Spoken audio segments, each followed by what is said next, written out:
Hi guys, and welcome back to the channel. Firstly, as some of you know, my family and I have had some tragic news a couple of weeks ago, and I decided to take some time off YouTube to support the family and come to terms with what happened myself. I'm still devastated by losing my sister-in-law in such sudden and tragic circumstances, but the support you guys showed on the post I made explaining my absence was really heartwarming, and I appreciate every single one of you. My partner Charlotte is understandably still in pieces over what happened to her sister, but she's read the comments too, and though her pain will always be there, she takes heart in the overwhelming kindness in this community we have all built. Victoria is now repatriated back to the UK, but we still need to wait for her to be laid to rest before we can even think about moving forward from this. But I'm ready to at least try and get a little normality back by getting some videos out. And I really need to with a backlog of watches that have come through whilst all of this has been happening. So thank you for your patience and kindness, and rest in peace Victoria, we're all going to miss you forever. Now, there's not really an easy way to segue from this into the watch review, so let's just pretend it was seamless and cinematic.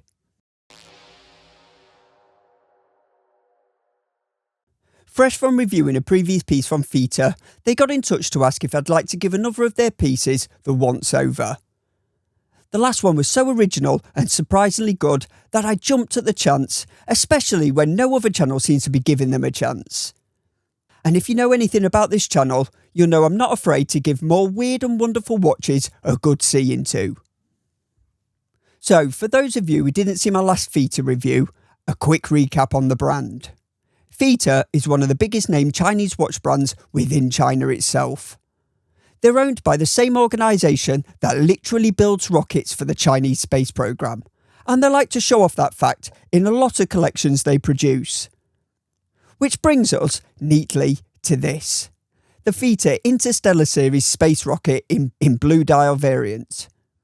A watch that essentially asks, what if your watch was a tiny tribute to the cosmos? And instead of asking why, FIYTA simply said yes.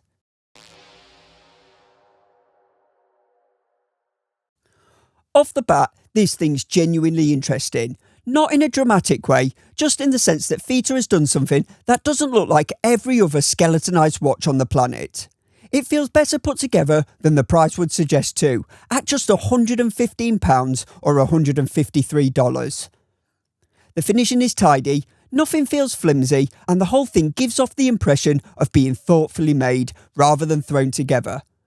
The money is spent on the bits that you look at and touch the most, and cost cutting has been done where FIYTA thinks you won't notice it. This is one of their more considered watches, just with a slightly eccentric twist. From a distance, it looks like a quirky blue skeletonized watch, but up close, you'll notice that the dial has been built around an architectural rocket frame, with a tiny spaceship interior and then cut out windows so you could stare directly into its gubbins. Sizing, at least on paper, is fairly normal. 42mm across, 12.5mm thick, and a lug-to-lug of 49mm. That all sounds perfectly reasonable if you stop reading after the numbers. In reality, the lug extensions, purely there for stylistic reasons, do what lug extensions do best, stretch the wearable size to a much more assertive 52.5mm, giving the watch proportions of something that should be a few millimetres larger in diameter.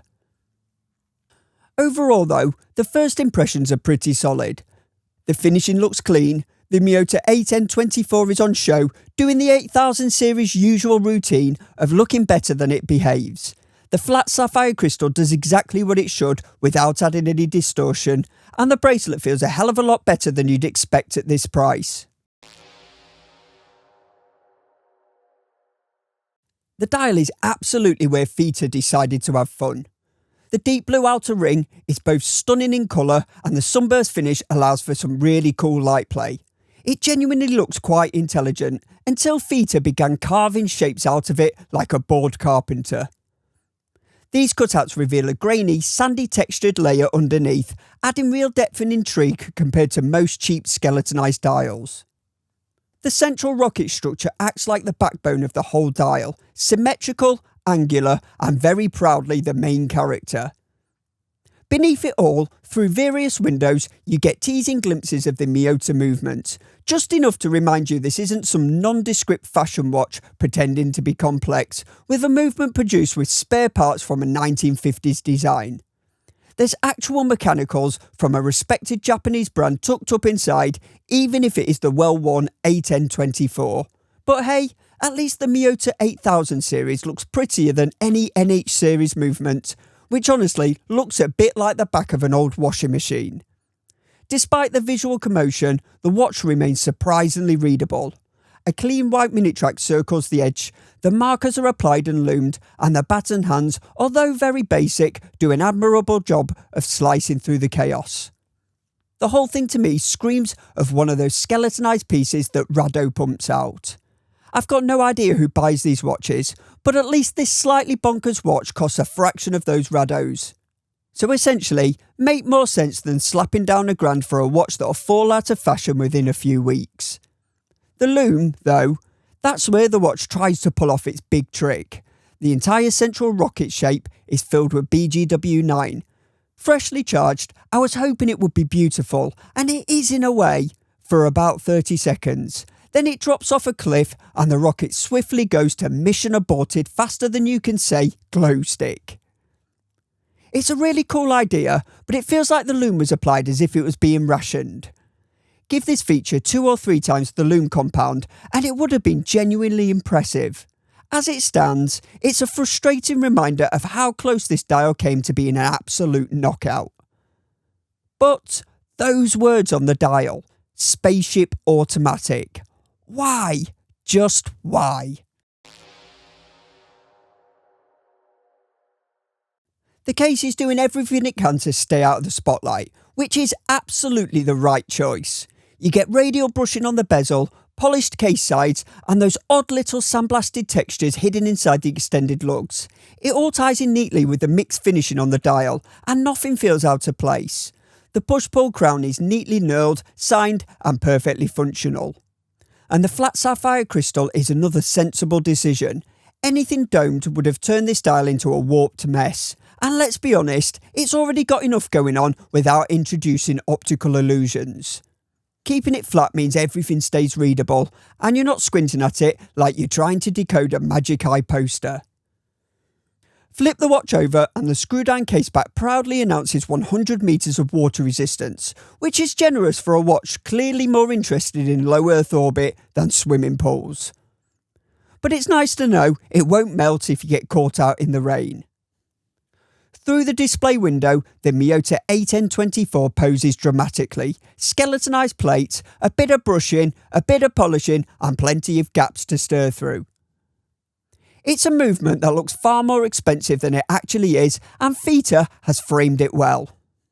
Then there's the bracelet, and this is where FIYTA overshoots expectations, whether intentionally or by accident. The faux H-link design, where the centre bar is carved out rather than separate, usually screams cost saving, but here it's done so well it ends up being the most impressive part of the entire watch. The brushing is crisp, the articulation is smooth, and the light play makes you forgive it for half its sins. It's not the same design as the Tissot PRX bracelet, not even close. But exactly like the PRX, it ends up being the thing that really keeps your interest and the part that makes far more expensive watches feel underwhelming. I am genuinely impressed with this bracelet. Naturally, FIYTA undermines themselves slightly with a butterfly clasp and absolutely zero micro adjustment. If your wrist size happens to be the chosen one, that's great. If not, you're hovering somewhere between slightly too tight and mildly drifting. A single half link would have solved everything. And of course, the lug extensions don't help.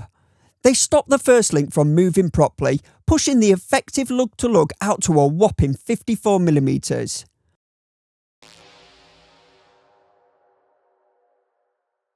On my 6¼ wrist, the watch feels like it works, but it's pushed it to my extremes. It's not uncomfortable though. In fact, the bracelet wraps around the wrist beautifully, but the stretched out proportions from those lug extensions make it look visually larger than it truly is. I like to wear my watches tight, and even I had to go tighter than usual to get this to sit properly. It isn't unmanageable, just not ideal. But I do sleep with a watch on, and this is one of the few I wouldn't sleep in due to how tight fitting I've had to make it, which probably says more about the lack of micro adjustment than any measurement ever could. But stepping back, this watch is a lot more charming than it has any right to be. It's clearly not trying to be a masterpiece, it's trying to be interesting. It's embracing a weird creative identity instead of pretending to be something serious. The finishing is good for the price, the bracelet is excellent, and the dial is genuinely unique. Its biggest flaw, the weak lume, only feels significant because of the idea itself is so good. And if you've read or seen my other FIYTA review, you'll know this kind of eccentricity is basically their brand DNA. They're one of the few Chinese watchmakers with both the industrial capacity and the creative license to make whatever space-themed concoction they fancy. They've sent watches into space, they've built pieces for astronauts, and between those serious projects, they also make a glowing rocket watch, because why the hell not? Oh, and if you fancy grabbing this watch, and many others, then please consider joining the Fully Lume membership, where I give away all of the watches I get sent to review. Thanks for watching, please like and subscribe, and I'll catch you in the next one.